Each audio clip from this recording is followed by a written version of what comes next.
श्री स्वामी चरित्र सारामृत अध्याय आठवा. श्री गणेशाय नमः. जय जय जय सुखधामा. जय जय जय परब्रह्म. जय जय भक्त नमः. अंतवेशानंत राजे निजाम सरकार त्यांचे बदली दप्तरदार राजराय बहादर शंकर नामक शंकरराव नामक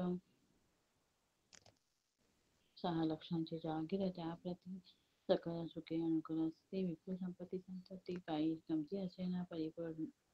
अगाध त्या लागला ब्रह्मसंबंध उपाय केले नानाविध परिवादान सोडी संबंध वादा म्हणून चैन न पडे रात्रंदिन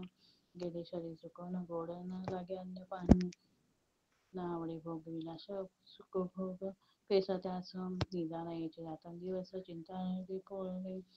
ये कित्येक अनुष्ठाने तैशीच ब्राह्मण संतर्पणे व्यवसाय वेगळी झाले आरोग्य व्हावे म्हणून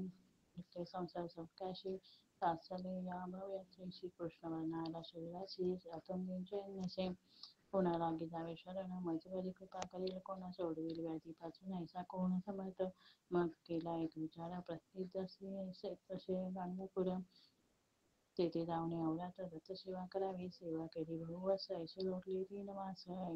एके रात्री त्यास स्वप्ने दृष्टांत झाला अक्कलकोटी जावे तेव्हा तेथे करावी स्वामी सेवा इति वचनी भाव धरावा दैनी व्याधी जय दुरी तरी ते तेथे चिराई आणखी अनुष्ठान आरंभिले पुन्हा त्याशी स्वप्न पडले अक्कलकोटी जावे तेव्हा हे जाणून हित गोष्टी मानसी विचारून शेवटी त्वरित आले अक्कलकोटी प्रिय पत्नी सहित त्या नगरीच्या नरनारी कामधंदा करिता घरी स्वामी चरित्र परस्परी प्रेमभावे सांगितले कित्येक प्रातस्नाने करून